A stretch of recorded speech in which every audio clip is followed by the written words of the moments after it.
In the early months of 1917, the German Imperial Army on the Western Front executed one of the most ruthless and strategically brilliant maneuvers of the First World War. In a planned withdrawal codenamed Operation Alberich, they pulled their forces back to a new, shorter, and massively fortified defensive position known as the Hindenburg Line. But as they retreated, they did not just leave the ground behind. They systematically destroyed it. They poisoned wells, chopped down forests, blew up every road and bridge, and booby-trapped ruined buildings. They created a vast, barren, and poisoned landscape, a devastated zone, that they believed would be an impassable wasteland for the pursuing Allied armies. The Allies, advancing cautiously into this desolate territory, saw only ruin and desolation. They believed this entire region was now a useless dead zone on the map. They were wrong. For over a year, hidden within this very wasteland, right under the noses of the Allied armies, the Germans were running one of the largest and most audacious secret operations of the entire war. It was a massive industrial and agricultural enterprise, a hidden factory run on slave labor, that supplied the German war machine with crucial resources. They called it Der Magische Gürtel, the magic belt. This is the incredible, forgotten story of the factory that Germany hid behind the front lines. It's a tale of brilliant industrial organization, ruthless exploitation, and one of the most colossal intelligence failures of the Great War. This is the story of how the Germans turned a wasteland into a weapon, and how the Allies were completely fooled. The mastermind behind the magic belt was not a general, but a civilian. He was Colonel Dr. Walter Rathenau, a prominent German industrialist and the head of the AEG Electrical Company. In 1916, Rathenau had been put in charge of the German War Raw Materials Department, Kriegsrohstoffabteilung, or KRA. He was a genius of logistics and organization, and he faced a massive problem. The British naval blockade was slowly strangling Germany. The country was running out of everything: copper, rubber, nitrates for explosives, and, crucially, food. The German war effort was at risk of collapsing not from a defeat on the battlefield, but from simple industrial and agricultural exhaustion. When the German army was planning its retreat to the Hindenburg Line, Rathenau saw a unique and ruthless opportunity. The area being abandoned was one of the most industrialized and agriculturally rich regions of France. As the German army prepared to destroy it, Rathenau proposed a different plan. Instead of total destruction, they would conduct a scientific devastation. They would destroy all infrastructure that the Allies could use, but they would secretly leave intact or quickly repair the factories, mines, and farms that Germany could exploit. The final and most crucial element of his plan was the workforce. When the German army retreated, they would not evacuate the French civilians living in the zone. They would trap them. These civilians would become the slave labor force for his new secret enterprise. The German High Command, desperate for resources, approved the plan. So, as Operation Alberich unfolded, special economic squads from Rathenau's department moved in alongside the combat engineers. While one team was blowing up a bridge, another team would be cataloging the machinery in a nearby textile factory. While one group was poisoning a well, another would be assessing the agricultural potential of a farm. And as the German army pulled back, they rounded up over 125,000 French civilians, men, women, and children, and forced them into this newly created economic zone. These people were now prisoners, cut off from France and completely at the mercy of the German military. The Magic Belt was born.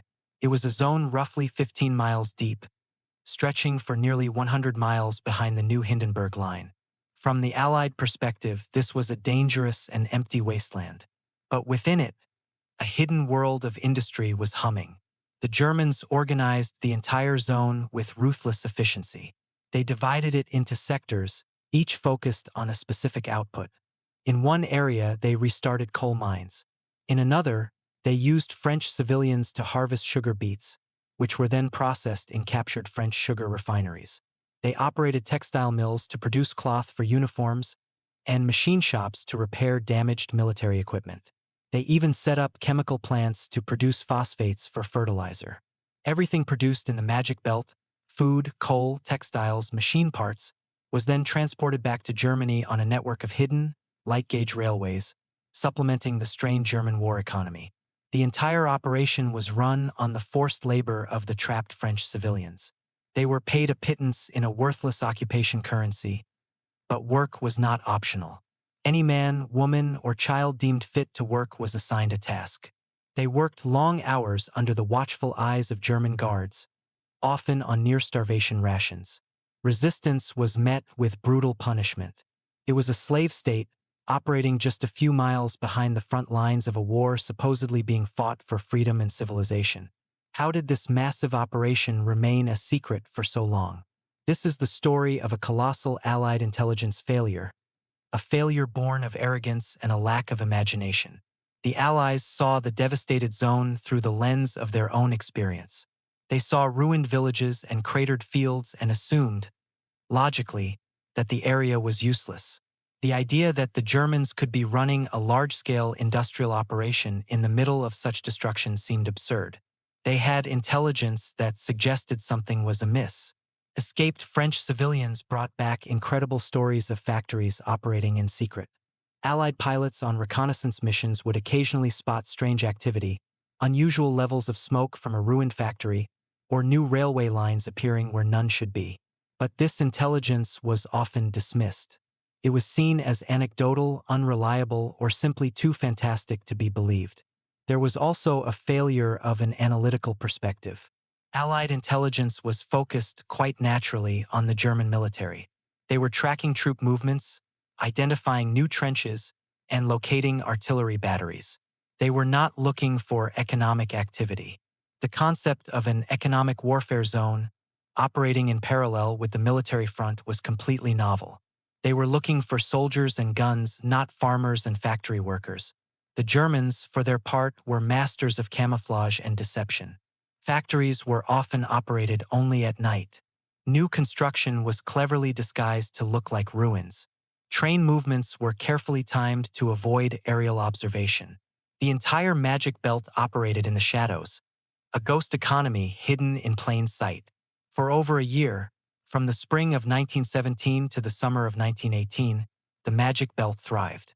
It pumped a steady stream of crucial resources back to the German homeland, helping to prolong the war. The food harvested by French civilians fed German soldiers. The coal mined from French pits powered German factories. The machine parts repaired in French workshops kept German trucks and guns functioning.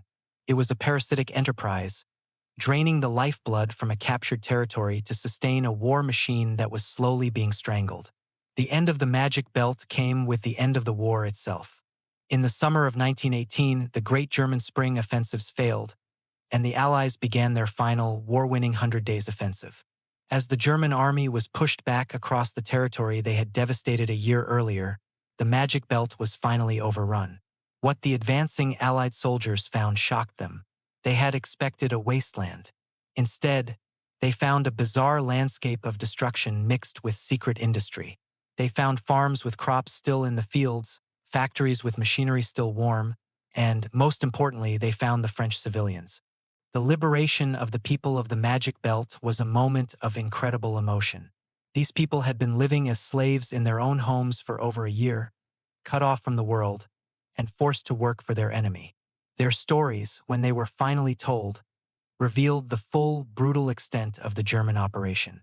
They spoke of hunger, of forced labor, of families being separated, and of the constant fear of their German overseers. The Allied press was slow to pick up on the story. The news was dominated by the great battles and the impending German collapse. The strange tale of a secret factory zone was too complex, too bizarre to fit into the simple narratives of victory. And so, one of the most unique and ruthless operations of the war was largely forgotten, buried under the headlines of the final Allied triumph. In the post-war analysis, the true scale and significance of der Magische Gürtel began to be understood. Military historians and economists were stunned by its audacity and efficiency. It was a testament to German organizational genius, but also to their profound ruthlessness. The operation revealed a key aspect of the German approach to total war: the complete subordination of all resources, including human beings, to the needs of the state. The French civilians trapped in the zone were not seen as people. They were seen as an economic resource to be exploited, no different from a coal mine or a sugar beet field. The story of the Magic Belt also serves as a powerful case study in the importance of intelligence and the danger of fixed assumptions. The Allies failed to see the factory behind the front lines because they simply could not imagine that such a thing could exist.